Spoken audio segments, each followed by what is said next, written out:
الحمد لله وكفى وسلام على عباده الذين اصطفى أما بعد أعوذ بالله من الشيطان الرجيم بسم الله الرحمن الرحيم وقال الذين كفروا لرسلهم لنخرجنكم من أرضنا أو لتعودن في ملتنا فأوحى إليهم ربهم لنهلكن الظالمين ولنسكننكم الأرض من بعده ذلك لمن خاف مقامي وخاف وعيد. وقال تعالى ود كثير من أهل الكتاب لو يردونكم من بعد إيمانكم كفارا حسبا من عند أنفسهم من بعد ما تبين لهم الحق فاعفوا واصفحوا حتى يأتي الله بأمره إن الله على كل شيء قدير وأقيموا الصلاة وآتوا الزكاة. سبحان ربك رب العزة عما يصفون وسلام على المرسلين والحمد لله رب العالمين. اللهم صل على سيدنا محمد وعلى آل سيدنا محمد وبارك وسلم.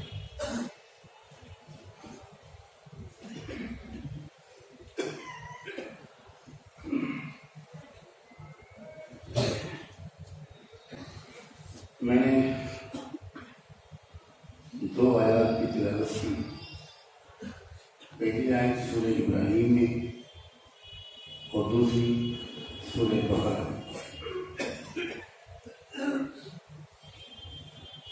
سورہ ابراہیم کی آیت میں اللہ تعالیٰ نے نبوت و رسالت کی تعریف کا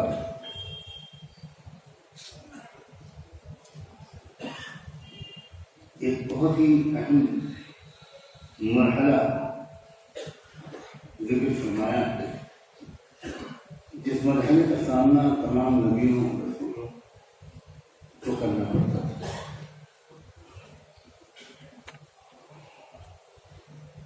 اور وہ یہ مرحلہ تھا کہ ان کی زندگی میں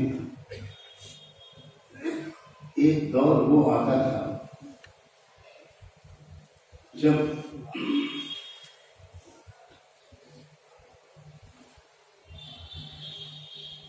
ان کی سیرت اور ان کے اخلاق اور ان کی دعوت سے متاثر ہو کر ایک تعداد جو کبھی کم ہوتی تھی کبھی زیادہ ہوتی تھی وہ ایمان لے آتی تھی اور ان کی زندگیوں کا رخ بدل جاتا.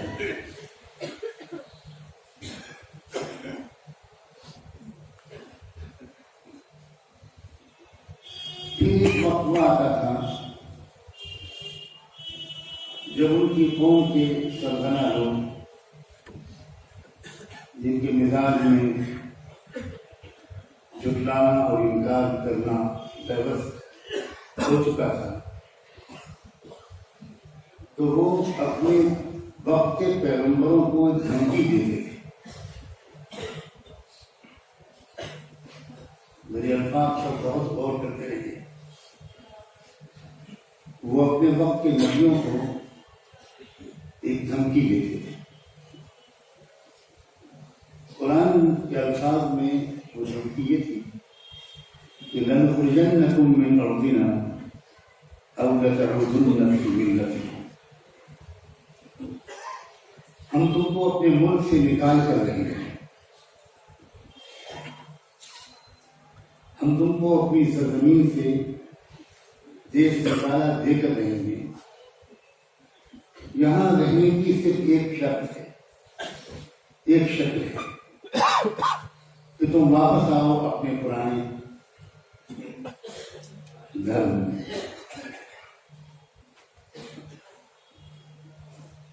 اس کے علاوہ تمہارے یہاں رہنے کا کوئی جواب کوئی امکان نہیں. صاف لفظوں میں یہ دھمکی دیتے. اور عجیب بات ہے، قرآن کتنی زندہ اور تازہ کتاب ہے. الفاظ بھی قرآن نے استعمال کیے ہیں گھر واپسی. لَتَعُودُنَّ، تمہیں واپس آنا ہوگا. ایسا معلوم ہوتا ہے کہ آج کے دن یہ آیت اتری اور دلی میں اتری. اشارہ سمجھ جائے.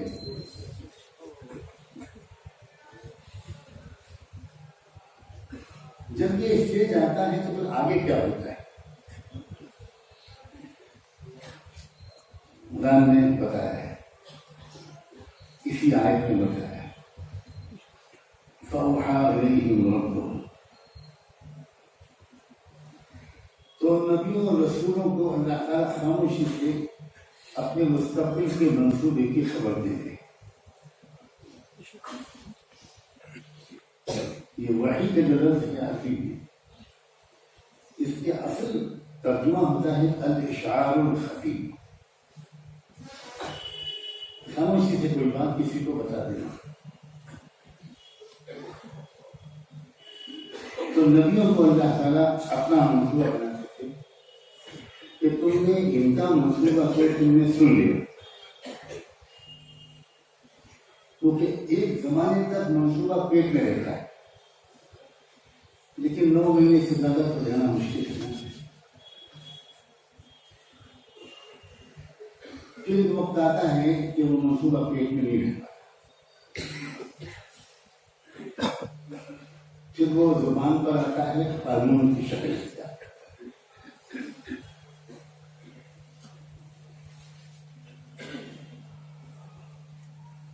نبیوں کو اللہ نے اپنا جو منصوبہ بتایا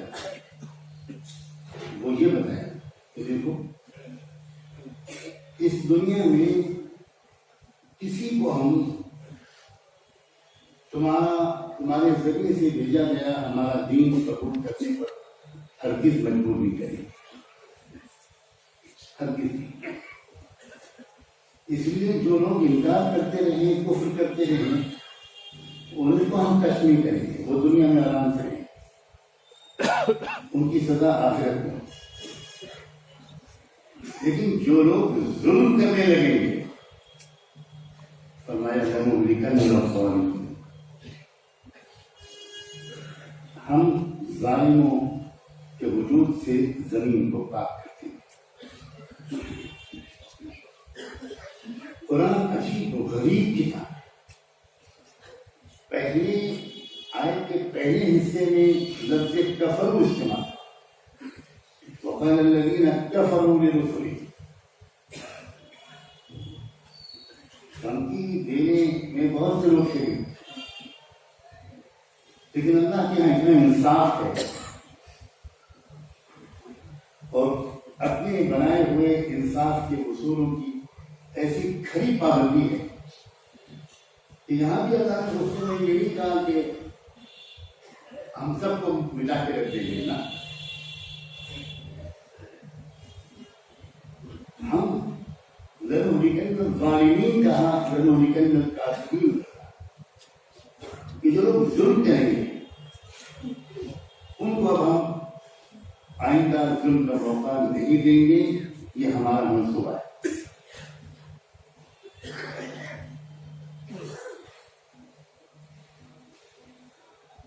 اور دوسرا پیغام نبیوں کو یہ بھی دیا تو وَلَنُسْكِنَنَّكُمُ الْأَرْضَ مِن بَعْدِهِمْ.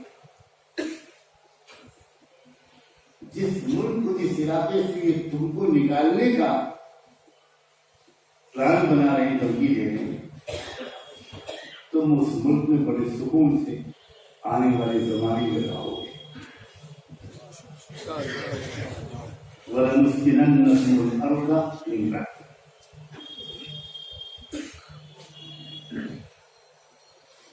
ابھی اس اعلان پر خوش ہونے سے پہلے آیت کا اگلا حصہ اور سنیے.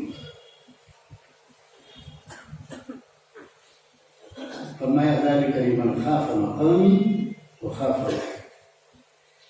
یہ تو ہم مدد کریں گے مظلوموں کی، اور یہ تو ہم مظلوموں کو ملک میں مستقل سکون کے ساتھ رہنے کا انتظامات کریں گے. یہ وعدہ میرا صرف ان لوگوں کے لیے ہے جو روز محشر میرے سامنے کھڑے ہونے کی تیاری کے ساتھ دنیا میں زندہ ہے، تقوی اور خوف اور خشیت کے ساتھ، پاکدامنی کے ساتھ، ہر برے کام سے بچتے ہوئے زندگی گزاریں گے.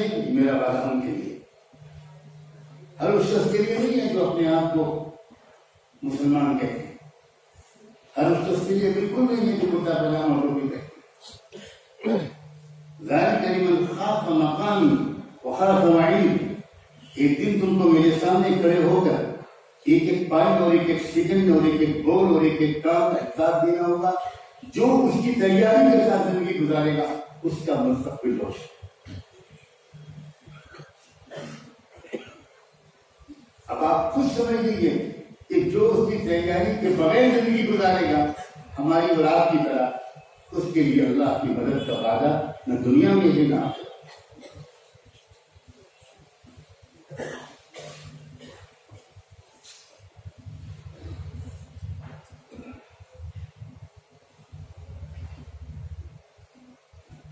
ہم اپنی تاریخ کے اس مرحلے میں داخل، اس مرحلے کو ٹالنے کی کوئی الیکشنی کوشش صرف کامیاب نہیں ہونے والی. اس سے زیادہ صاف لفظوں میں کہنا میرے لیے ممکن نہیں. اس لیے تو خدا کی ترتیب کے مطابق وقت آیا ہے بھائی. یہ تو اللہ تعالیٰ یہ وقت لایا ہے، اور اس وقت کو بدلنے کی ترکیب بھی اللہ نے قرآن کی اسی آیت میں بتائی. تم زندگی کو بدل دو، سب برائیاں اپنے اندر لانے کی کوشش شروع کر دو، سب برائیاں اپنے اندر سے نکالنے کی کوشش شروع کر دو. خاص طور پر آپس کی اجتماعیت، محبت، ایک دوسرے کا ساتھ دینا، ایک دوسرے کے لیے دل سے بھلا چاہنا، حقوق کا ادا کرنا، ذمہ داریوں کا ادا کرنا، ایمانداری اور دیانتداری اختیار کرنا، کرپشن، بے ایمانی، بدخواہی سے بچنا وغیرہ وغیرہ. تم اپنے اندر یہ تبدیلیاں لاؤ، میں حالات کو بدل. ذکر قرآن کی آیت کی بالکل صاف صاف وہ سب کچھ کہا جا رہا ہے، اور قرآن ایک عجیب بات بتا کر ہمارا حوصلہ بڑھاتا ہے کہ اے بھارت کے مسلمانوں یا دنیا کے کہیں کے مسلمانوں، تم کو اس طرح کی دھمکیاں ملنے لگیں تو تم یہ نہ سمجھنا کہ پہلی بار تمہیں کو دھمکایا جا رہا ہے. ہم تو تم کو یہ بتا رہے ہیں کہ ہر نبی کو دھمکایا. وقال الذين كفروا لرسلهم بلا استثناء.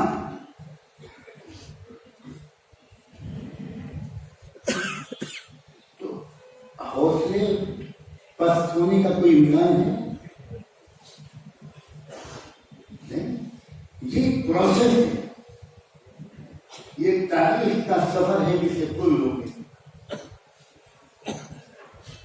یہ ایک اسٹیج ہے جس سے ہم کو گزرنا تھا، اور ہم کاش کے یہ کہہ سکتے ہیں کہ ہم خوش نصیب ہیں کہ ہماری زندگی میں وہ مرحلہ آ گیا.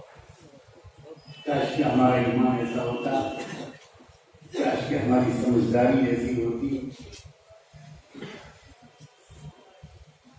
تو ہم یہ کہہ سکتے، اور یہ بھی کہہ سکتے کہ اللہ آپ کا بہت شکریہ کہ آپ نے ہم کو بتا دیا کہ تو ہمیشہ ہوتا ہے. کوئی نئی بات نہیں.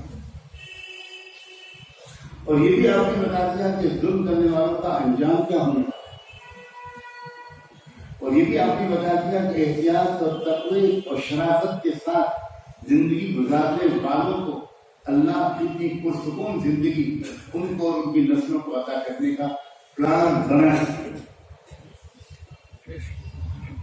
اور عزیزوں اتنا تو یقین کر لو کہ دنیا میں پلان کسی کا نہیں چلتا، رب العالمین کا چلتا ہے۔ ڈھیل دیتے ہیں اللہ، مدد دیتے ہیں، جلدی مداخلت نہیں کرتے۔ یہ بہت اہم لفظ ہے جو میں بول رہا ہوں۔ اللہ کا اپنا ٹائم ٹیبل ہے، اللہ کا اپنا کیلنڈر ہے۔ ہماری تمنا تو یہ ہوتی ہے کہ فجر کی نماز کے بعد ہم یہ دعا کریں کہ اللہ امریکہ کو تباہ کر دے، اور اللہ ہمارا ٹیلی فون سن کے فوراً کہیں کہ اوکے جناب، تو ظہر تک انتظار کر لیجیے، چھٹی۔ اس کے بعد ظہر کے بعد مسجد میں مولانا عبدالخالق صاحب سے آپ دعا کروائیں کہ اللہ برطانیہ، فرانس، جرمنی ان کی بدماشی، تو اللہ کہیں ان کے لیے تو اثر تک کا ہوتا ہے۔ پھر آپ کو اور امید بڑے تو آپ مغرب بات کہیں گے چائنا والے بھی تو بہت بدتمیز ہے، سب کو ختم کر دیجیے، ہم کو بریانی چاہیے، اکیلے رکھیے، کوئی دنیا میں نہیں۔ یہ مسلمانوں کی تمنا ہے۔ آپ سب کی دل کی بات کیا ہے بتاؤ؟ غلط؟ اللہ اپنے بندوں کے ساتھ، قوموں کے ساتھ اس طرح معاملہ 950 سال نوح علیہ السلام کی قوم کو ظلم اور کفر کی مہلت۔ اللہ کا جو اسٹائل ہے، اس لفظ کے استعمال کرنے میں بے ادبی لگتی ہے، اللہ کا فیصلے کرنے اور فیصلے کو نافذ کرنے کا جو طریقہ ہے اس پر کیوں دیتا ہے، اس میں وقت لگتا ہے۔ اللہ تعالیٰ بڑے صبر کے ساتھ انتظار کرتا ہے۔ کیوں؟ اس لیے کہ اللہ نے ایک بات طے کی ہے کہ میں انسانوں کے ارادے کا احترام کروں گا، میں انسانوں کے ارادے میں جلدی انترفیئر نہیں کروں گا۔ اگر صحیح راستے پر چلیں گے تب بھی، اور برے راستے پر چلیں گے تب بھی، جلد بازی نہیں کروں گا۔ میں انسانوں کو بہت موقع دوں گا، اسی لیے وہ ہم کو بھی سکھاتا ہے کہ ذرا موقع دیا کرو۔ فَمَحْكِلِ الْكَافِرِينَ أَمْهِلْهُمْ۔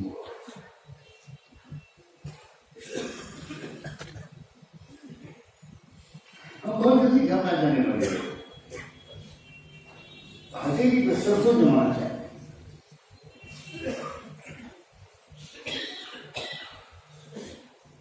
اس مرحلے تک ہم اپنی کن غلطیوں کی وجہ سے پہنچے، اس پر کبھی سنجیدگی سے غور نہیں کرتے،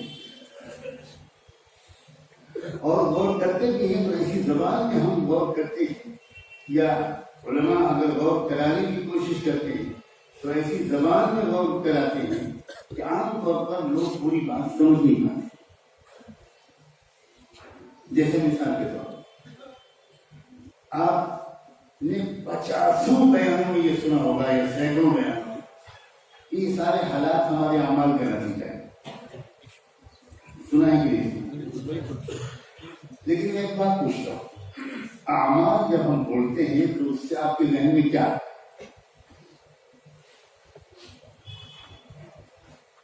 دیکھو پیچھے کوئی بولے، داڑھی ٹوپی، بتائیں داڑھی ٹوپی، کرتا پاجامہ،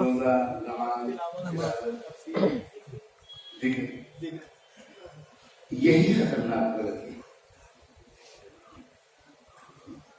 اس دور میں علماء حضرات کی خدمت میں دستبستہ عرض ہے کہ لوگوں کا فہم بہت پچھڑا ہے۔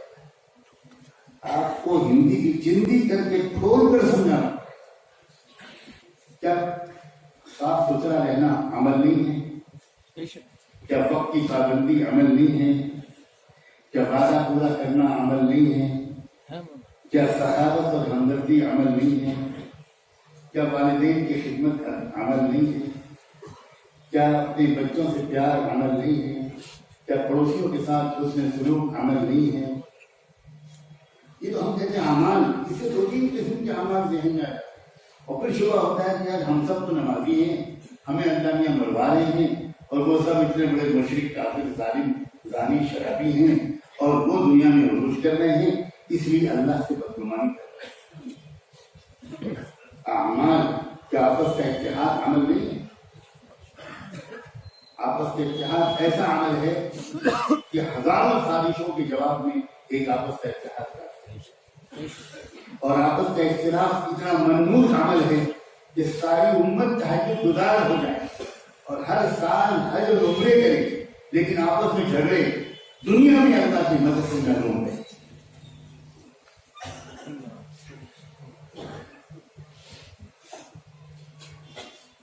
تو سمجھیں اس بات کو کہ ہم اس وقت اس مرحلے میں پہنچ چکے، اسی زمانے میں جن دھمکیوں کا اور جن سازشوں کا سامنا کرنا پڑا اس کو اللہ نے بیان فرمایا۔ وَدَّ كَثِيرٌ مِّنْ أَهْلِ الْكِتَابِ لَوْ يَرُدُّونَكُم مِّن بَعْدِ إِيمَانِكُمْ كُفَّارًا۔ فرمایا اہل کتاب کی ایک بڑی تعداد ہے جن کی یہ بھرپور اب کوشش اور تمنا ہے کہ تم کو ایمان تمہارا چھین کر واپس تم کو مرتد بنا دے، تمہارا ایمان چھین لے۔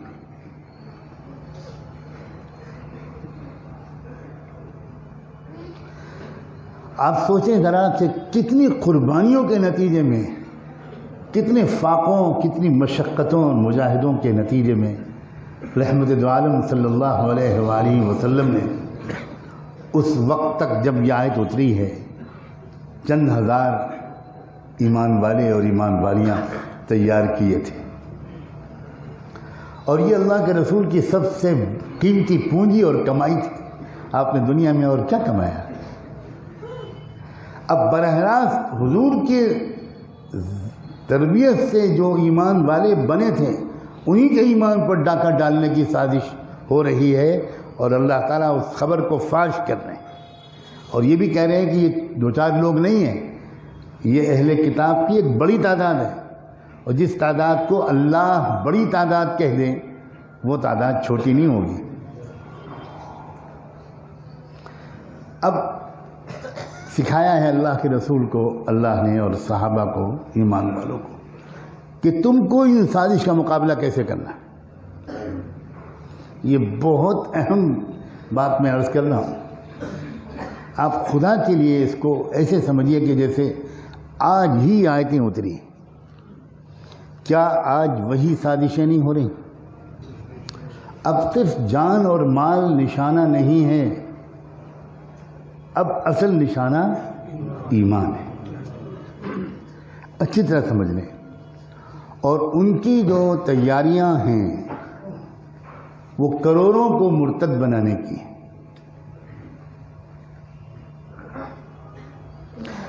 اب جب یہ سازش رسول اللہ کے دور میں ہوئی صلی اللہ علیہ وآلہ وسلم، تو اللہ تعالیٰ نے پہلی ہدایت کیا دی اس سازش کے مقابلے میں؟ فرمایا فاعفوا واصفحوا۔ تم کو ہم نے بتا دیا کہ یہ سازشیں چل رہی ہیں، لیکن تم ٹکراؤ کا راستہ اختیار مت کرنا، تم معاف کرو، نظر انداز کرو، برداشت کرو، چشم پوشی کرو، نظر انداز کرو۔ فاعفوا واصفحوا، ٹکراؤ کا راستہ اختیار مت کرنا۔ کب تک؟ فرمایا حتیٰ یأتی اللہ بامرہ، جب اللہ تعالیٰ اپنی کوئی اور ہدایت بھیجے تب تک۔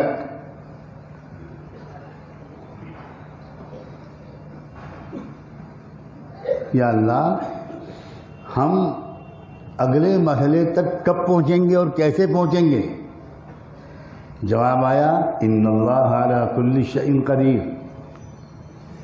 جو اللہ تم کو صفر سے شروع کر کے یہاں تک لایا ہے، وہی اللہ یہاں سے آگے بڑھا کر اگلے مرحلے تک بھی لے جانے کی قدرت رکھتا ہے۔ انتظار کرو، جو ہم کہتے چلے جائیں اس پر عمل کرو۔ ابھی تم کو ٹکراؤ کا راستہ بالکل اختیار نہیں کرنا، پھر کیا کریں؟ وَأَقِيمُوا الصَّلَاةَ وَآتُوا الزَّكَاةَ. اس کی تشریح کرنا چاہتا ہوں. پھر یہاں پر ایک مرتبہ علماء کی بہت بڑی ذمہ داری بنتی ہے کہ وہ قرآن مجید پر گہرائی سے غور کریں.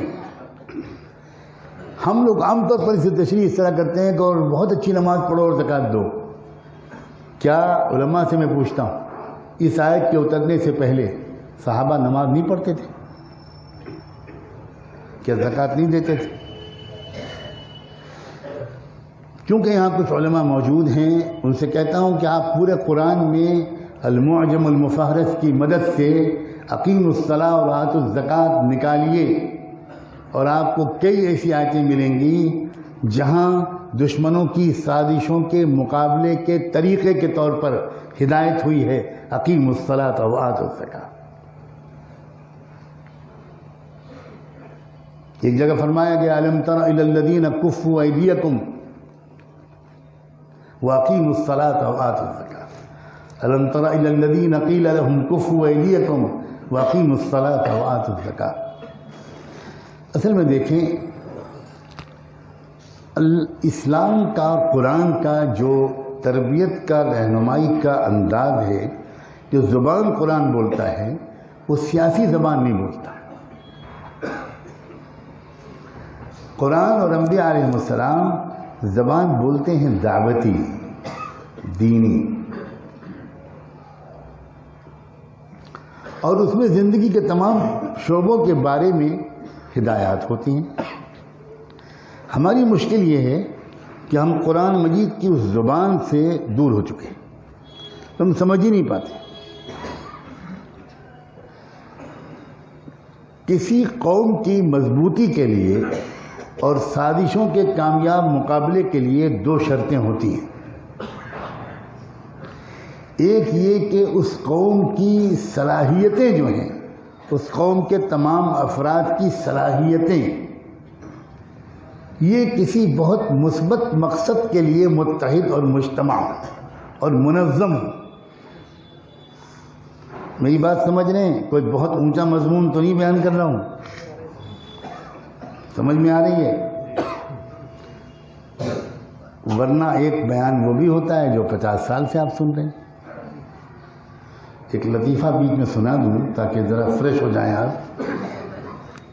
ایک مقرر تھے ملا دو پیازا، ان کی تقریر کی بہت دھوم تھی اور بہت مہنگی فیس لیتے تھے. ایک گاؤں کے لوگوں کو عشق ہو گیا اور اصرار ہوا کہ ہم تو ملا جی کا بیان کرائیں گے. انہوں نے راضی کر لیا، وقت طے ہو گیا. پہلے فیس لے لیتے تھے، سمجھدار آدمی تھے. تو وہ سب جلسہ بھر گیا، مجمع انتظار میں تھا. ملا دو پیازے تشریف لائے، لمبا سا خطبہ مسنونہ پڑا اور اس کے بعد مجمع سے پوچھا کہ آپ لوگ جانتے ہیں میں آپ سے کیا کہنا چاہتا ہوں؟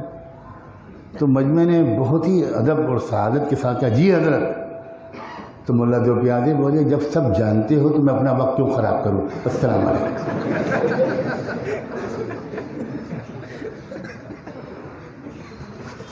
چلے گئے. بہت پریشان ہوئے گاؤں والے کہ پیسے بھی گئے اور اتنا انتظام بھی کیا اور بیان بھی نہیں ہوا. لیکن گاؤں والے بھی اسی محلے کے لگتے تھے، ان کو بھی ضد ہو گئی کہ بیان تو ہوگا. تو دوبارہ وقت لیا، خوشامد کی، تیار کیا، تیار ہو گئے، سب کچھ لین دین بھی ہو گیا، جلسہ سج گیا، تشریف لائے. پھر لمبا سا خطبہ مسنونہ پڑھا. پھر پوچھا کہ لوگوں جانتے ہو میں تم سے کیا کہنا چاہتا ہوں؟ تو اس بار لوگ تیار تھے، غلطی ہو چکی تھی. سب نے کہا نہیں نہیں نہیں. کہنے لگے لا حول ولا قوت الا باللہ، ایسے جاہل لوگوں سے کیا بات کروں جو کچھ جانتے ہی. السلام علیکم. پھر چلے.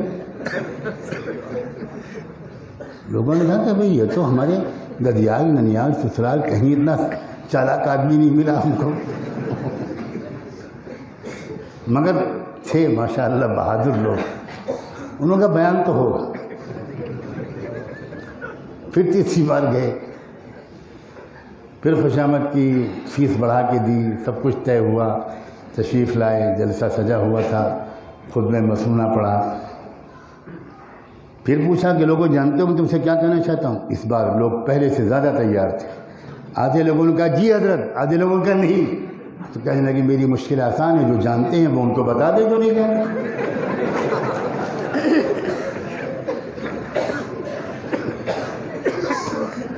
تو لوگوں اس طرح کے بیانوں سے امت کا کام نہیں چلنے والا۔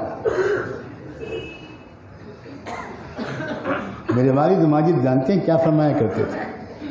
کہتے تھے 1 گھنٹے کا بیان کرنے کے لیے کم سے کم 60 گھنٹے کا مطالعہ کیا کرو، قرآن پر غور کیا کرو، اور کہتے تھے کہ کم سے کم 10-12 رکعت نفل پڑھا کرو، اللہ سے دعا مانگا کرو کہ یہ امت رسول ہے، ایک ایک شخص قیمتی ہے، ایک ایک شخص کا وقت قیمتی ہے، اس کی خدمت میں مجھے وہ پیش کرنے کی توفیق دے جس سے واقعی دنیا اور آخرت میں اس کا بھلا ہو جائے اور اس کے بدلے میری مغفرت کر دے، یہ کہا کرتے۔ اور ہمارے اکابر کے بیانات ایسے ہی ہوتے تھے۔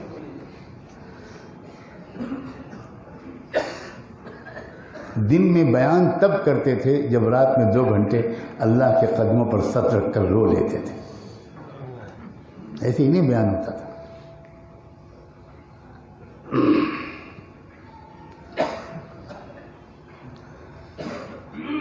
کسی قوم کی مضبوطی کے لیے اور اس کو اس قابل بنانے کے لیے کہ وہ چیلنجز کا مقابلہ کر سکے، 2 چیزیں ضروری ہوتی ہیں۔ اس قوم کے افراد کے پاس جو بھی صلاحیت ہے، اور ہر شخص کے پاس کوئی نہ کوئی صلاحیت ہوتی ہے، وہ پڑھا لکھا ہو یا بے پڑھا لکھا، انجینئر ہو، ڈاکٹر ہو، سائنٹسٹ ہو، سرکاری ملازم ہو، آفیسر ہو، وکیل ہو، جج ہو، صحافی ہو، عالم ہو، حافظ ہو، قاری ہو۔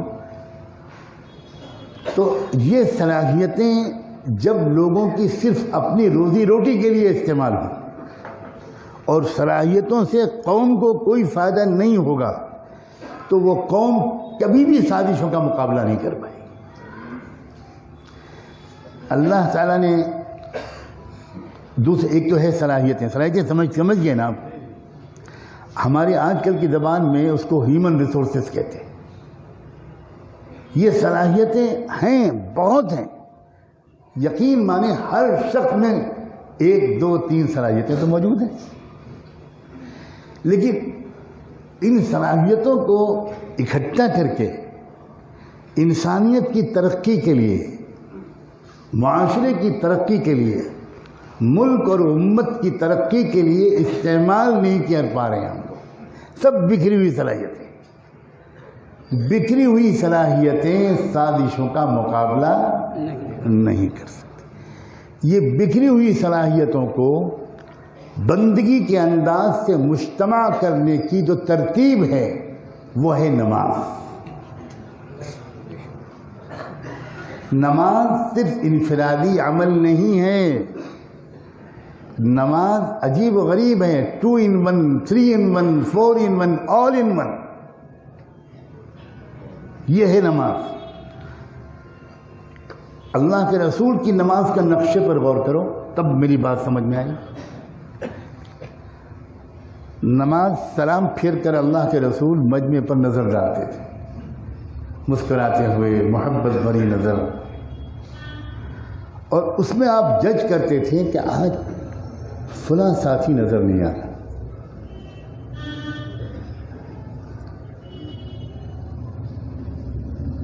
تو آپ کسی سے شکایت بھی نہیں کرتے تھے، کچھ کہتے بھی نہیں تھے، لیکن کبھی خود جا کر اور کبھی سیدنا علی کو، سیدنا بلال کو خاموشی سے کہتے تھے کہ بھئی فلاں آج نماز میں نہیں تھے، ذرا خیریت پوچھو، بیمار تو نہیں ہو گئے، کوئی بات تو نہیں ہو گئی۔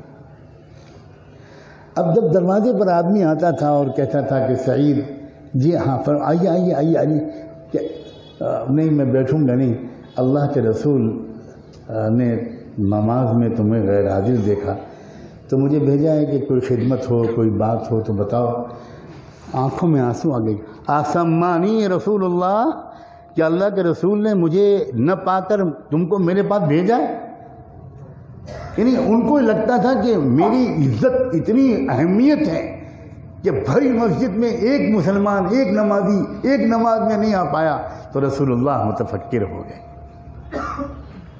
یہ ہے ہر مسجد کے امام کی ذمہ داری، یہ ہے مسجد کا انسٹیٹیوشن۔ مسجد میں آنے والی رسول اللہ نے ایک شخص کو دیکھا، پھٹے پرانے کپڑے پہنے،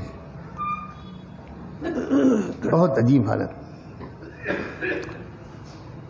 وہ چونکہ حضور کا بیان شروع ہو گیا تھا تو وہ بیٹھ گئے۔ اللہ کے رسول کی نظر پڑ گئی۔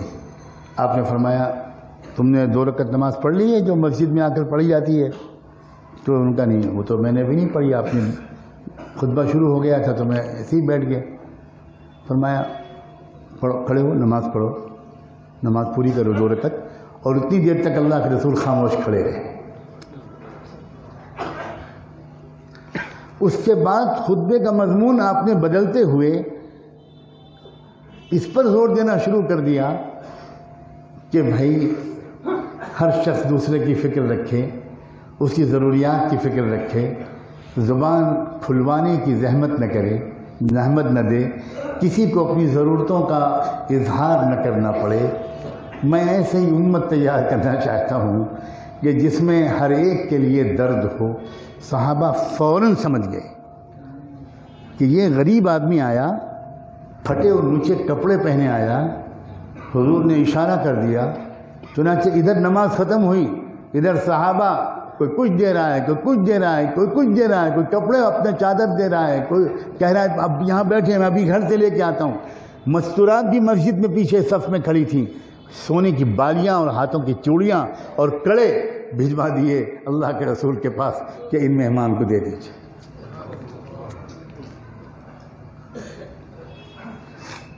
ہائے ہائے رہ گئی رسم اذاں، روح بلالی نہ رہے۔ اقیم الصلاۃ کا کیا مطلب ہے؟ کتنی وسیع چیز ہے یہ۔ حضرت شاہ ولی اللہ رحمۃ اللہ علیہ نے حجت اللہ البالغہ میں اقامت صلاۃ کی تشریح میں قلم توڑ دیا۔ انہوں نے لکھا ہے کہ مسجد میں وضو خانے کا انتظام، مسافروں کے ٹھہرنے کا انتظام، مہمان نوازی کا انتظام، تعلیم کا انتظام، بچوں کی تعلیم، بالغوں کی تعلیم، مشورے کا نظام، یہ سب اقامت صلاۃ میں شامل ہے۔ یہ سب اقامت صلاۃ میں۔ اس کا مطلب یہ ہوا اقیم الصلاۃ کا اگر ہم صحیح ترجمہ کریں نا، میرے ناچیز علم میں حضرت جی مولانا یوسف صاحب رحمۃ اللہ علیہ سے بہتر ترجمہ میری نظر سے نہیں گزرا۔ حضرت جی فرمایا کرتے تھے نماز والی محنت قائم کرو۔ کیا جامع تعبیر ہے، نماز والی محنت، اس میں سب شامل ہے، سب شامل ہے۔ اس میں علم بھی ہے، ذکر بھی ہے، عبادت بھی ہے، سیکھنا سکھانا بھی ہے، برادران وطن پڑوسیوں کی آمد، ان کی ضیافت بھی ہے۔ آج ہماری مسجدوں میں کوئی غیر مسلم آ ہی نہیں سکتا۔ ہم لوگوں نے خدا جانے کہاں سے یہ مسئلہ نکالا ہے۔ اللہ کے آپ میں سے جو لوگ حج اور عمرے پہ گئے ہوں گے، اللہ ہم سب کو بار بار حاضری نصیب فرمائے۔ آپ نے ریاض الجنہ میں ایک کھمبا دیکھا ہوگا، اس کھمبے پہ لکھا ہوا ہے اسطوانۃ الوفود، یعنی وہاں بیٹھ کر اللہ کے رسول آنے والے قافلوں سے ملاقات کرتے تھے۔ تو آنے والے قافلے 90% غیر مسلموں کے ہوتے تھے، اور ریاض الجنہ میں بیٹھ کے ملاقات کرتے تھے۔ یہ نہیں کہ مسجد کے صحن میں جوتوں کی جگہ پر بیٹھ جاتے ہوں۔ اتنا اکرام کرتے تھے اللہ کے رسول آنے والوں کا۔ ہمارے دروازے بالکل بند ہیں غیر مسلموں کے لیے، اور اسی لیے شکوک و شبہات اور بدگمانیاں بڑھتی جا رہی ہیں۔ وہ گزرتے ہیں کسی مسجد کے پاس سے، اور وہاں مجمع ہوتا ہے اور بیان ہو رہا ہوتا ہے، ان کے ذہن میں کیا آ رہا ہوتا ہے؟ ان کے ذہن میں آ رہا ہوتا ہے کہ یہاں طالبان کی ٹریننگ ہو رہی ہے۔ صاف کہہ رہا ہوں میں، جس طرح ہم ان کے مندروں کے پاس سے گزرتے ہیں اور وہاں پر کوئی پروچن ہو رہا ہوتا ہے، تو ہمارے بھی ذہن میں آتا ہے کہ یہ بھڑکا رہے ہوں گے ہمارے خلاف۔ ہو سکتا ہے وہاں بہت اچھی باتیں بتائی جا رہی ہیں اور بتائی جاتی ہیں، بہت اچھی اچھی باتیں بتائی جا رہی ہیں، اور ہمارے ہاں بھی بہت اچھی باتیں بتائی جاتی ہیں، لیکن چونکہ ہم ایک دوسرے سے براہ راست نہیں ملتے، کسی تیسرے کی مدد سے ہم ایک دوسرے کے بارے میں رائے قائم کرتے ہیں، اور تیسرا لڑانے میں بہت ماہر ہے، اور وہ تیسرا کون ہے نام لینے کی ضرورت نہیں ہے۔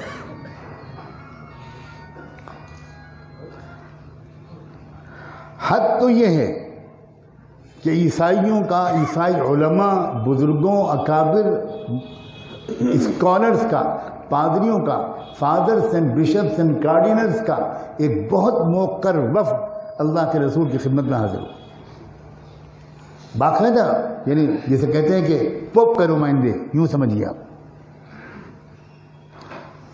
اللہ کے رسول نے ان کے اکرام میں تو حد ہی کر دی۔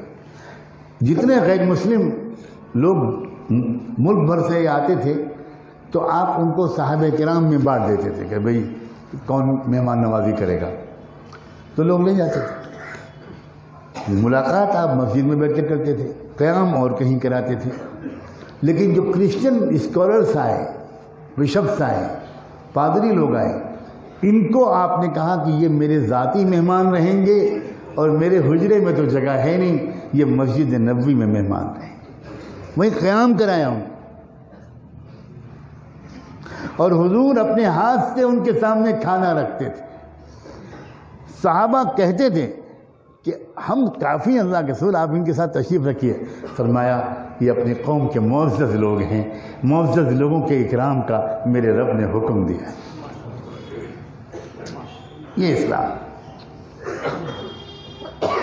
اور یہ سب اقیم الصلاۃ کی تشریح کر رہا ہوں میں، یہ اقیم الصلاۃ میں شامل ہے۔ اب آپ کی سمجھ میں اتنا تو آیا ہوگا کہ مرتد بنانے کی سازشیں کر رہے ہیں اہل کتاب کی بہت بڑی تعداد میں لوگ، اس کے جواب میں تم کیا کرو؟ اپنی صلاحیتوں کو منظم کرو، اور بندگی کے مزاج کے ساتھ عبادت کے ماحول میں اپنی صلاحیتوں کو منظم کرو۔ اتنا فرق ہے، ایک ہوتا ہے سیاسی جلسے میں صلاحیتوں کو منظم کرنا، زندہ باد، مردہ باد، ہنگامہ، نماز بھی آگے پیچھے، اور ایک ہے اپنی صلاحیتوں کو منظم کرو مسجد کے ماحول میں، تو یہ سب عبادت بن جائے گا،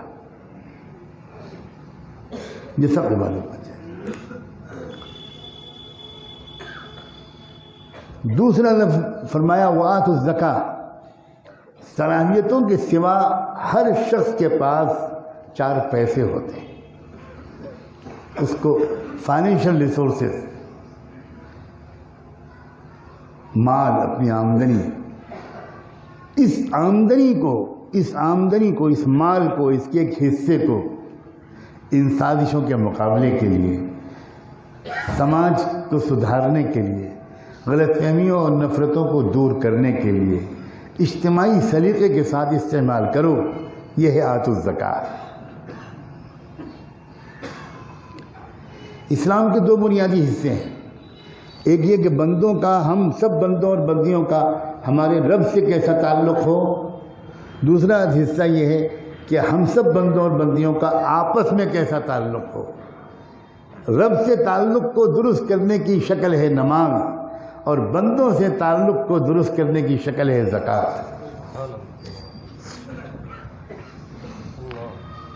ہمارے علماء نے تو یہاں تک لکھا ہے کہ سوشل ورک یا غریبوں کی خدمت یا خدمت خلق، ہر مذہب نے اس کو اچھائی کی نظر سے دیکھا ہے، بہت فضیلت بیان کی ہے، لیکن کسی مذہب نے اس کو رکن قرار نہیں دیا۔ اس کو رکن قرار دیا ہے شریعت محمدی نے، یعنی خدمت خلق رکن بن گیا۔ آپ لفظ زکوٰۃ کی جگہ پر میرے اس لفظ کو ذہن میں داخل کیجئے، مخلوق خدا کی خدمت رکن ہے۔ دوسرا، اگر کسی نے مخلوق خدا کی خدمت نہیں کی، 1000 وظیفے پڑھتا رہے، اس کا اسلام مکمل نہیں۔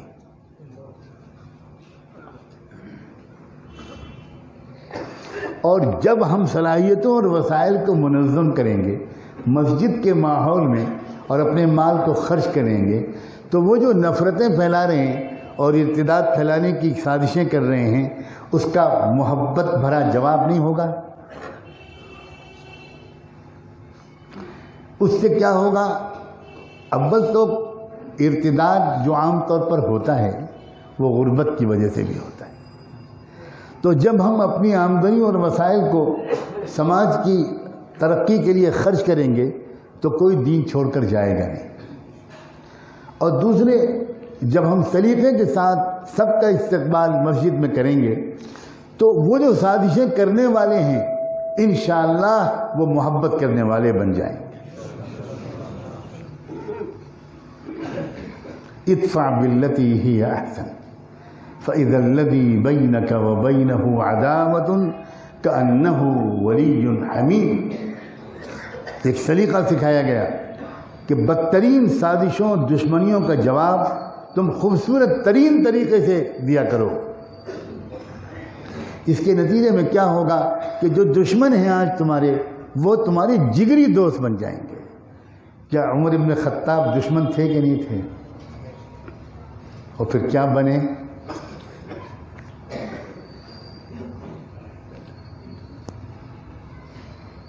اب بات سمجھ میں آئے گی کہ جب ادھر سے یہ معاملہ ہوگا تو پہلا نتیجہ اس کا یہ ہوگا کہ زیادہ تر تو دشمن دوست بن جائیں گے یا کم سے کم غیر جانبدار بن جائیں گے، اور جو تھوڑے سے بچیں گے وہ اللہ کا وہ وعدہ پورا ہوگا لَنُهْلِكَنَّ الظَّالِمِينَ، کہ پھر ان کے ناپاک وجود سے زمین کو اللہ خود پاک کریں۔ میری اوقات تو نہیں ہے کہ میں کوئی پیشن گوئی کروں، انتہائی معمولی طالب علم ہوں، لیکن کچھ چیزیں ایسی ہیں کہ اب مجھ سے رکا نہیں جاتا۔ اللہ نے اپنے کرم سے کچھ چیزیں ایسی دکھا دی ہیں جو میرے قد سے بہت اونچی ہیں، یہ اس کا کرم ہے، وہ کسی کو بھی دکھا دے، کسی اندھے کو بھی اللہ روشنی دے سکتا۔ ذالک فضل اللہ یؤتیہ من یشاء۔ میں بھارت کے مستقبل کے بارے میں مسجد میں بیٹھ کر قسم کھا سکتا ہوں کہ چپے چپے سے کلمے کی آوازیں آئیں گی۔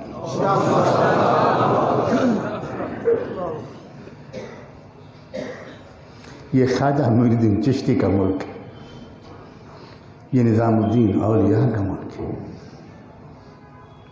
یہ حسن اخلاق کے بادشاہوں کا ملک ہے۔ ہماری کوتاہیوں کی وجہ سے گھٹا چھا گئی، ہم اعتراف کرتے ہیں کہ ہماری کوتاہیوں کی سزا چھا گئی۔ ہم تو اللہ سے دعا مانگنا چاہیے کہ اللہ ہماری کوتاہیوں کی سزا ہمارے پیارے ملک کو مت دیجیے، کیونکہ گیہوں کے ساتھ تو گھن بھی پستا ہے۔ یہ 12 لاکھ کسان جنہوں نے خودکشی کی ہے، اللہ نے اگر ہم سے قیامت میں پوچھا کہ تم رحمت للعالمین کے امتی تھے اور تم اخبار میں اور سوشل میڈیا پہ پڑھ کے ایک دن تمہاری پیشانی پر بل نہیں آیا، 1-2 نہیں 12 لاکھ کسان میرے بھائی تھے، وہ آدم علیہ السلام کے بیٹے تھے، وہ انہوں نے خودکشی کی، میں تم کو ان کی سزا میں جہنم میں کیوں نہ بھیج دوں؟ ہم نے فکر ہی نہیں، کبھی ہمارے ذہن میں ذمہ داریوں کا احساس نہیں آیا۔ مسلمان وہ امت نہیں ہے جو صرف اپنے ساتھ ہونے والی زیادتی پر کے درد کو محسوس کرے، یہ توہین ہے۔ مسلمان ہرگز وہ امت نہیں ہے، مسلمان وہ ہے جو اپنے درد سے زیادہ دوسروں کے درد کو محسوس کرے۔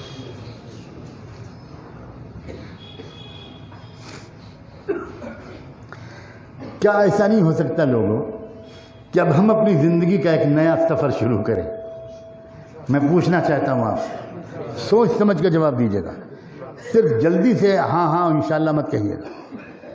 میں بہت محبت کے ساتھ آپ کے چہروں پر ایمان کی روشنی کی کرنیں دیکھ کر یہ پوچھ رہا ہوں کہ کیا وقت نہیں آ گیا کہ ہم اجتماعی توبہ کریں؟ کیا وقت نہیں آ گیا کہ اب ہم زندگی کا ایک سفر نیا شروع کریں؟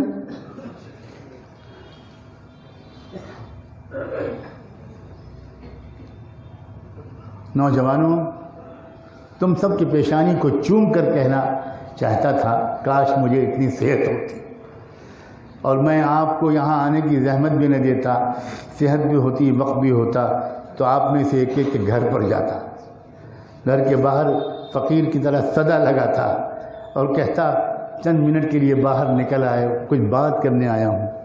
آپ کہتے 1 گھنٹہ رکے رہو، تو میں وہیں 1 گھنٹہ کھڑا رہتا۔ آپ کا یہ مقام ہے، لیکن کام زیادہ ہے اور وقت کم ہے، اس لیے یہ شکل گوارا کی جاتی ہے کہ کچھ تعداد لوگوں کی جمع ہو جائے اور اکٹھا کچھ بات کہہ دی جائے۔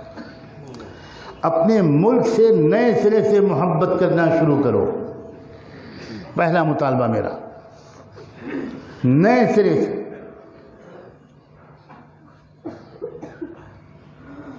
اپنے ملک سے، ایک ایک انسان سے نئے سرے سے محبت کرنا شروع کرو، اور بدلہ لینے اور ذلیل و خوار ان کو دیکھنے کی تمناؤں سے بھی توبہ کرو۔ کسی ایک بڑے سے بڑے ظالم کو دیکھ کر رحمت دو عالم کے پاک دل میں نفرت کا جذبہ آتا تھا؟ ہم کس کے امتی ہیں بھائی؟ ہم کس کے امتی ہیں؟ ہم قوموں کے عذاب کی بد دعا کرتے ہیں، وہاں طائف والوں پر عذاب آ گیا، رحمت دو عالم صلی اللہ علیہ وآلہ وسلم پر حادثوں کے پہاڑ ٹوٹے کہ جب ایک ہی سال میں یکے بعد دیگرے دونوں ظاہری سہاروں سے آپ محروم ہو گئے۔ 2 سپورٹر تھے آپ کے مکے میں۔ مکے کا جو اس وقت کا پولیٹیکل سسٹم تھا، جو اس کے مطابق مکے کا ضابطہ یہ تھا کہ مکے کا کوئی بڑا سیاسی لیڈر، سپریمو، وہ اگر کوئی فیصلہ کر دے کہ فلاں شخص کو کوئی چھوئے نہ، میری پناہ میں ہے وہ، تو سارے لوگ اس کا احترام کرتے تھے۔ سوال کے جواب کو صرف بیان کی طرح نہ سننا، یہ ہمارا فرض ہے، کیونکہ دل ٹوٹتا اس سے ہے بہت زیادہ کہ کلیجہ نکال کے رکھ دو، مگر قوم صرف مشاعرے کی غزل کی طرح بیان سنتی ہے۔ اس سے کام نہیں چلے گا۔ ہمیں جتنی بات ایک بیان میں کہی جا سکتی ہے اتنی کہی جا سکتی ہے، آگے کی بات آپ کو دوڑ کر سفر کر کے جا کر آ کر پوچھنا پڑے گا، اگر آپ سنجیدہ ہیں تو، ورنہ چین کی مسلمان عورتوں کے ساتھ ایک بستر پر 2 مرد سلائے جا رہے ہیں۔ انتظار کیجئے اس دن کا کہ میری اور آپ کی عورتوں کے ساتھ بھی اس ملک میں یہی سلوک ہو۔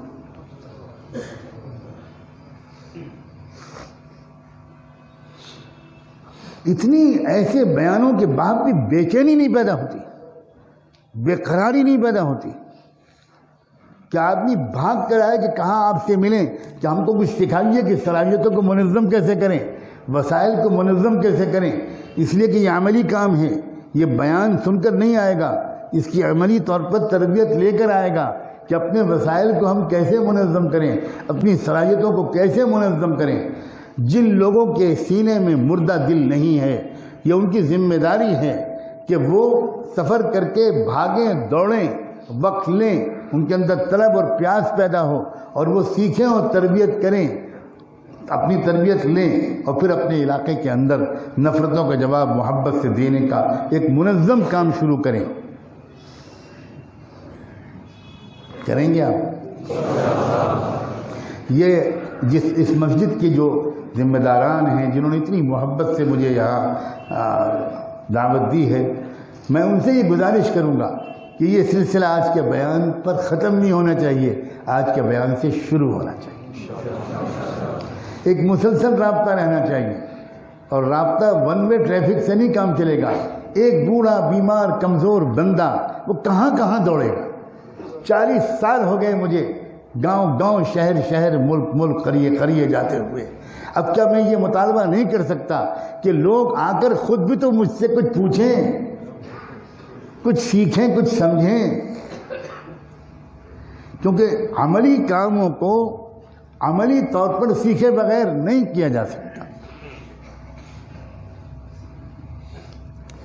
یاد رکھیے گا اللہ تعالیٰ نے اس ملک کے لیے کوئی فیصلہ کر رکھا اور وہ فیصلہ وہ نہیں ہے جو اس وقت نظر آ رہا ہے. یہ ایک عارضی مرحلہ ہے جس کا ہم کو ایمان کے ساتھ، اخلاق کے ساتھ، عقل مندی کے ساتھ، دانش مندی کے ساتھ، ہمت اور حکمت دونوں کے مجموعے کے ساتھ مقابلہ کرنا ہے.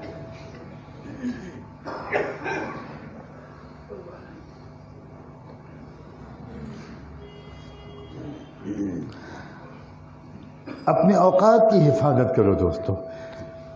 بہت وقت ہمارا ضائع ہو رہا ہے، بہت وقت ضائع ہو رہا ہے. اپنی 24 گھنٹے کی زندگی کو منظم کرو، ایک ٹائم ٹیبل بناؤ اور اسٹرکٹلی اس ٹائم ٹیبل کو فالو کرو. اتنے بجے رات میں ضرور سو جانا ہے.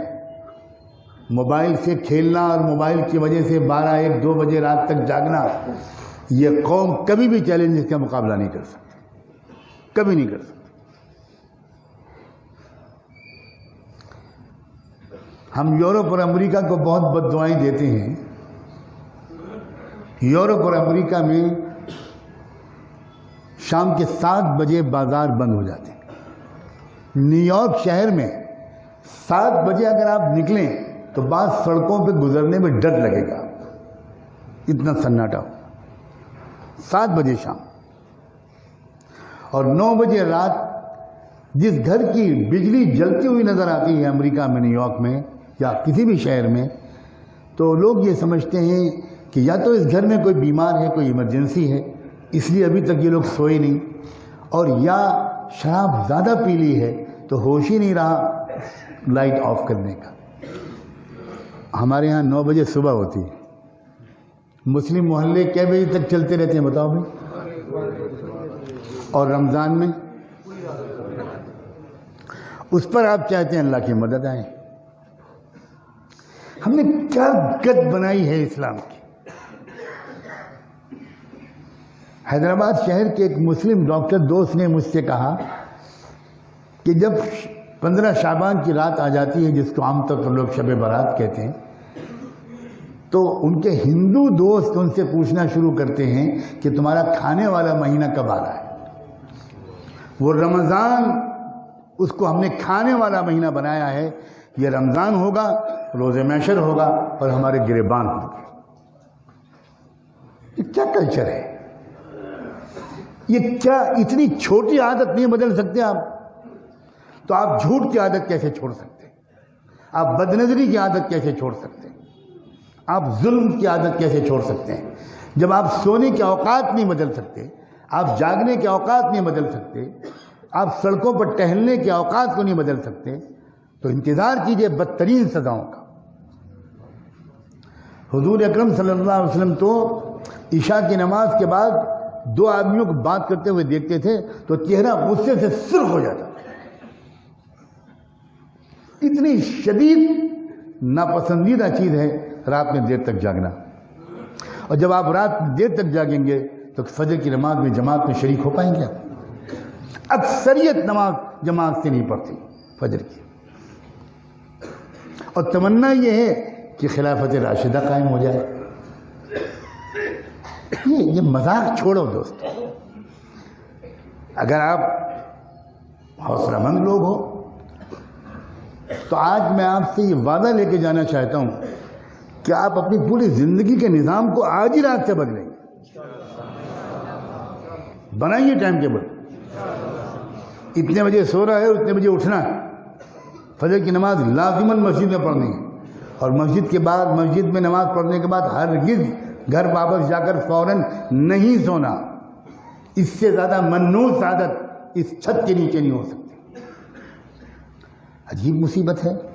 مسلمان کہیں نوجوان جاگنگ کرتے ہوئے نظر نہیں آتے، کہیں دوڑتے ہوئے نظر نہیں آتے، کہیں سائیکلنگ کرتے ہوئے نظر نہیں آتے، کہیں ورزش کرتے ہوئے نظر نہیں آتے. اتنی لمبی لمبی جوانیاں لیتے ہوئے نظر آتے ہیں کہ اگر کینیڈا کا گینڈا بھی اگر اندر داخل ہو سکتا ہے. لا حول ولا قوت. رسول اللہ صلی اللہ علیہ وسلم نے ایسی سست امت تیار کی تھی. فجر کی نماز کے بعد تھوڑی تلاوت کر لو، اس کے بعد دوڑو، سائیکلنگ کرو، ورزش کرو، فزیکل فٹنس پر زور دو. اللہ کے رسول صلی اللہ علیہ وسلم کمزور مومن کو دیکھ کر خوش نہیں ہوتے تھے.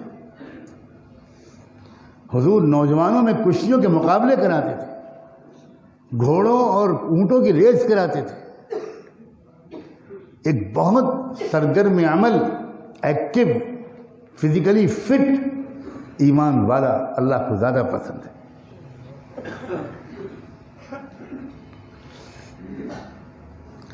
بہت سے لوگ باہر ہنستے مسکراتے ہیں لیکن گھر میں غصہ گرمی کرتے ہیں، بیویوں کے ساتھ، بچوں کے ساتھ، ایون ماں باپ کے ساتھ.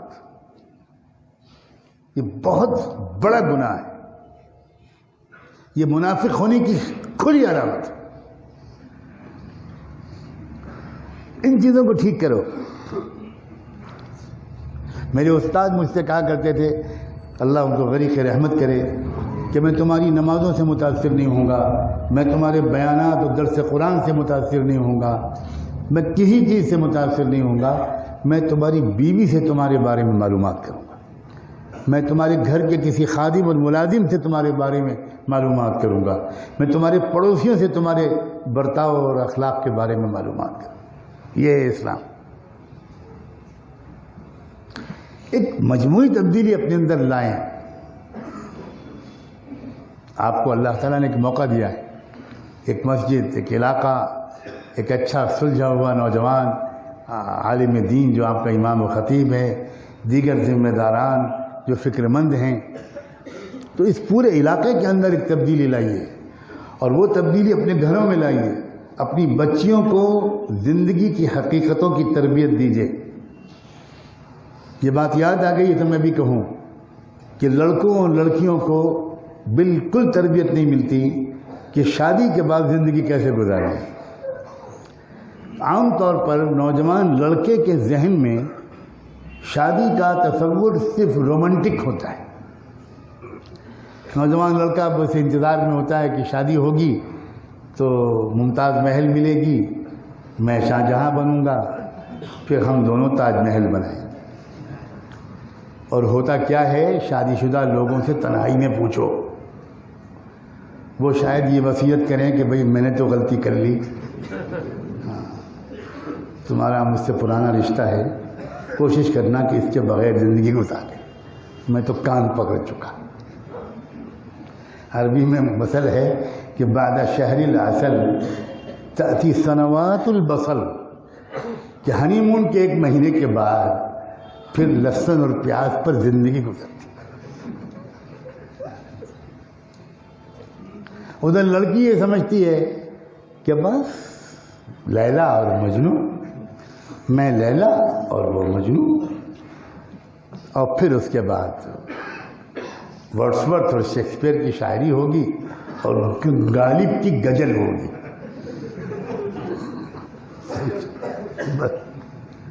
اور چند دن میں پتہ لگ جاتا ہے کہ جب ساس صاحبہ کا سلوک شروع ہوتا ہے، ساس وما ادراک ما ساس.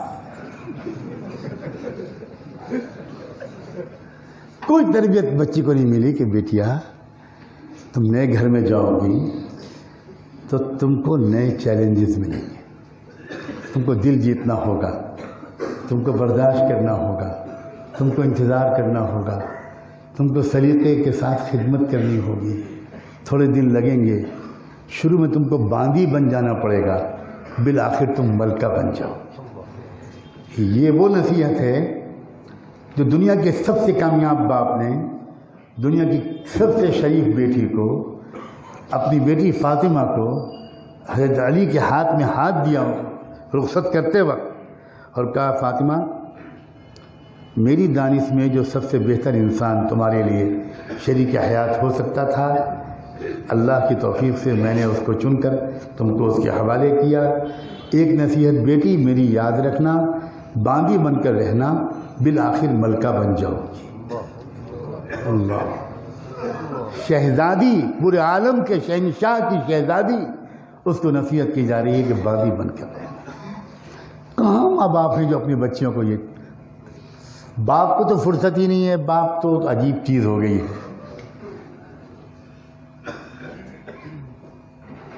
پیسہ کمانا اور رات میں دیر سے گھر آنا. ماں کو بھی سلیقہ نہیں رہا کہ بیٹی کو سمجھائے.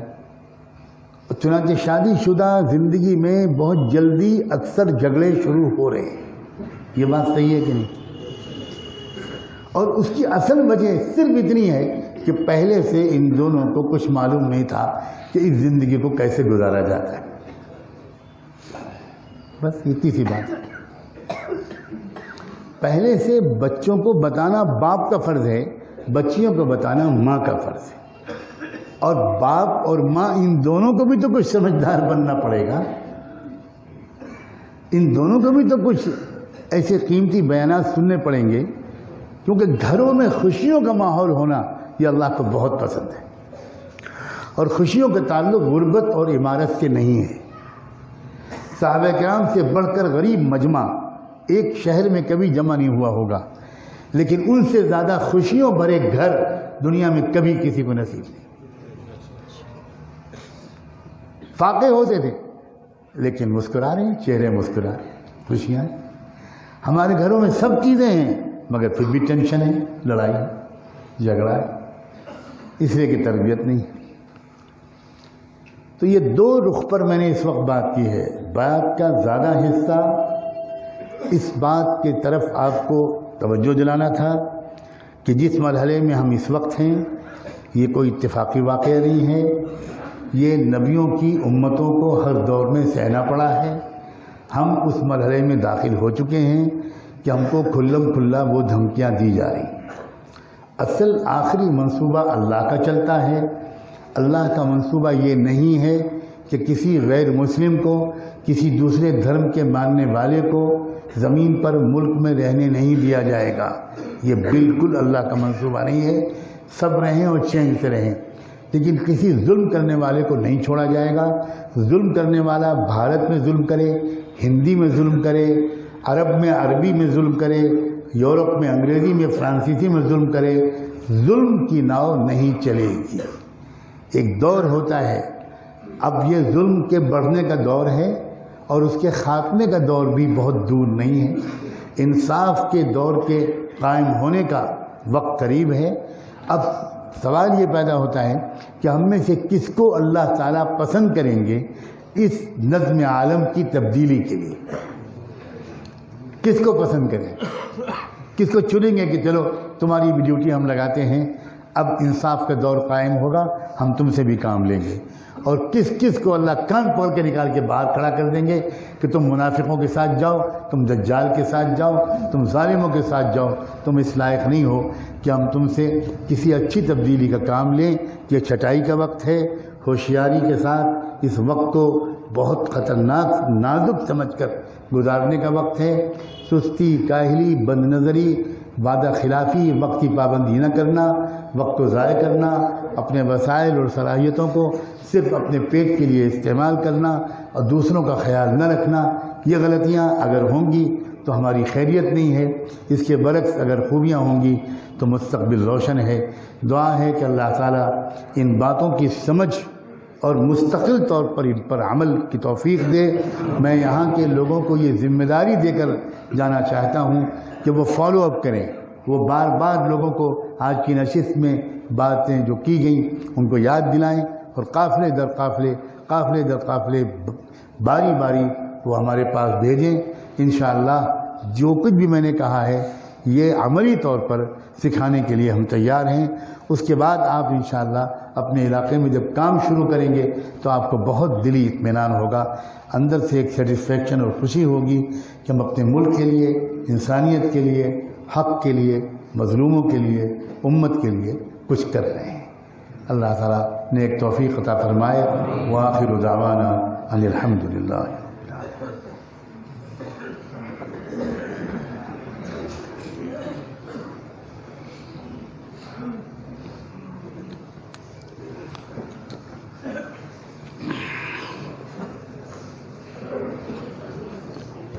سبحان اللہ وبحمدہ، سبحانک اللہم وبحمدک، نشہد ان لا الہ الا انت، نستغفرك ونتوب إليك نستغفرك ونتوب إليك نستغفرك ونتوب إليك اللهم صل على سيدنا محمد وعلى آل سيدنا محمد وبارك وسلم ربنا ظلمنا أنفسنا وإن لم تغفر لنا وترحمنا لنكونن من الخاسرين اللہ ہم آپ کے بندے آپ کے حضور میں حاضر ہیں، ظاہر میں تو آپ کے بندے ہیں، حقیقت میں نہایت گندے ہیں۔ اللہ دل سے اقرار کرتے ہیں کہ آپ نے ہم کو جتنے موقع عنایت فرمائے، اگر ہم نے ان موقعوں سے فائدہ اٹھایا ہوتا تو ہمارا ایمان مضبوط ہو گیا ہوتا، ہماری نمازیں بہتر ہو گئی ہوتی، ہمارا علم بڑھ گیا ہوتا، ہمارے اخلاق اچھے ہو گئے ہوتے، مگر اللہ ہم شرمندہ ہیں کہ ہم نے کسی موقع سے فائدہ نہیں اٹھایا، اور اب اس حالت میں ہیں اللہ کہ زبان کھولنے کے لائق نہیں ہیں۔ اگر آپ نے اپنی رحمتوں کی سیوت امید نہ دلائی ہوتی تو اللہ ہم تو مسجد میں آنے کی ہمت نہ کر پاتے، ہاتھ اٹھانے کی ہمت نہ کر پاتے۔ بار الہٰ خوشامد کے لیے آئے ہیں، آج معاف فرما دیجیے، آج معاف فرما دیجیے، آج معاف فرما دیجیے اللہ، آج معاف کر دیجیے اللہ، آج معاف کر دیجیے اللہ، آج معاف کر دیجیے۔ آج فرشتوں کو بھیج کر اعلان کروا دیجیے کہ جاؤ، اب تک کے گناہوں کو معاف کر دیا، اب خبردار دوبارہ گناہوں کی طرف واپس نہ آنا۔ اے رب کریم، اتنا بڑا مجمع ہے، کوئی تو ہوگا جو آپ کو پسند ہوگا۔ ہم نے سنا ہے سفید داڑھی والے جب ہاتھ اٹھاتے ہیں تو آپ یہ فرماتے ہیں کہ مجھے ان کے ہاتھ کو خالی واپس کرتے ہوئے شرم آتی ہے۔ اللہ ان میں وہ نوجوان بھی تو ہوں گے، بڑی مشکل سے وہ اپنی نوجوانی کو بے داغ رکھنے کی کوشش کر رہے ہوں گے۔ اللہ ان میں ائمہ بھی ہیں، علماء بھی ہیں، حفاظ بھی ہیں، قرآن و حدیث کے خدام بھی ہیں اللہ، اور نہ جانے کیسی کیسی نیکیاں چھپائے ہوئے آپ کے یہ بندے بیٹھے ہوں گے۔ اللہ کسی کی بھی آمین اگر آپ کو پسند آ رہی ہو تو اسی کی آمین کے طفیل آج ہم سب کی مغفرت فرما دو۔ آپ کے محبوب نے ایک بار آپ سے ان لفظوں میں دعا مانگی تھی کہ اللہم ان تغفر فاغفر جما وای عبد لک ما الما۔ آپ نے مانگا تھا اللہ جب معاف کرنا ہی ہے تو سب کو معاف کر دیجیے، ایسا بندہ کہاں سے لائیں گے آپ جس نے کبھی کوئی گناہ نہیں کیا ہوگا۔ اللہ ہم سب کو معاف کر دیجیے، اللہ ہمیں نیک راستے پر چلا دیجیے اور جما دیجیے۔ اے رب کریم، ہمیں اپنے ماں باپ کی قدر کی توفیق عطا فرما، ان کی خدمت کی توفیق عطا فرما۔ اللہ اس سے پہلے کہ دم نکلے ہمیں اپنے ماں باپ سے قدموں پر سر رکھ کر معافی مانگنے کی توفیق عطا فرما۔ اللہ ہم نے تو کتنی بدتمیزیاں کر ڈالی، ہم نے اپنی ماؤں سے بھی بلند آواز میں بات کی، جھڑک دیا۔ اللہ بڑھاپے کو بھی نہیں دیکھا، معذوری کو بھی نہیں دیکھا۔ وہ پاک دامن بیویاں جو دن بھر ہمارا انتظار کرتی ہے اور تھک جاتی ہیں، بھوک برداشت کرتی ہیں، مگر ہمارے آنے سے پہلے کھانا نہیں کھاتی، ہم گھر میں جاتے ہی ان پر برس پڑتے ہیں۔ اللہ ہمارے اخلاق درست کر دیجیے، اللہ ہمارے اخلاق درست کر دیجیے، اللہ ہمارے اخلاق درست کر دیجیے۔ آپ کے محبوب کا واسطہ، اللہ آپ کے محبوب کا واسطہ، آپ کے محبوب کے صحابہ کا واسطہ، اہل بیت کا واسطہ، ابراہیم و حاجرہ اور اسماعیل کا واسطہ، بیت اللہ کا واسطہ، میزاب رحمت کا واسطہ، مقام ابراہیم کا واسطہ، اللہ خانہ کعبہ کا واسطہ، چشمہ زمزم کا واسطہ، صفا و مروہ کا واسطہ، اللہ صفا و مروہ کا واسطہ، صفا و مروہ کا واسطہ، سیدہ فاطمہ کا واسطہ، بی بی عائشہ کا واسطہ۔ اللہ کتنے واسطے تھے آپ کو کہ آپ کو پیار آ جائے۔ اللہ بے شک ہم کوتا ہے، مگر کیا کریں اللہ، شیطان اور نفس پر ہم قابو نہیں پا رہے۔ صبح کو توبہ کرتے ہیں، شام ہوتے ہوئے ٹوٹ جاتی ہے۔ اللہ مضبوط توبہ عطا فرما، مضبوط توبہ عطا فرما، مضبوط توبہ عطا فرما۔ ہمیں صاحب کردار بنا، ہمیں صاحب نظر بنا، بلند حوصلہ عطا فرما، دور تک دیکھنے والی نگاہ عطا فرما۔ اے اللہ اے اللہ اس مجلس کو قبول فرما، غلطیوں کمیوں کوتاہیوں کو معاف فرما۔ اے رب کریم جو مانگا ہے وہ بھی عطا فرما، جو نہیں مانگ سکے مانگنا چاہیے تھا اللہ وہ بھی عطا فرما۔ ایک آخری التجا ہے اللہ ہم سب گنہگاروں کے نام لے لے کر رحمت دو عالم صلی اللہ علیہ وآلہ وسلم کی خدمت اقدس میں ہم سب کی طرف سے درود و سلام بھجوا دیجیے ان پر اور ان کی آل پر، ان پر اور ان کے اہل بیت پر، صحابہ اور صحابیات پر، ازواج مطہرات پر، ذریت طیبہ پر اور ان کے نقش قدم پر چلنے والے تمام صالحین و صالحات پر اور انہی کے راستے پر جینے اور مرنے کی ہم سب کو توفیق عطا فرما۔ وصلی اللہ تعالی علی خیر خلقہ سیدنا محمد وعلی آلہ وصحبہ اجمعین برحمتک یا ارحم الراحمین۔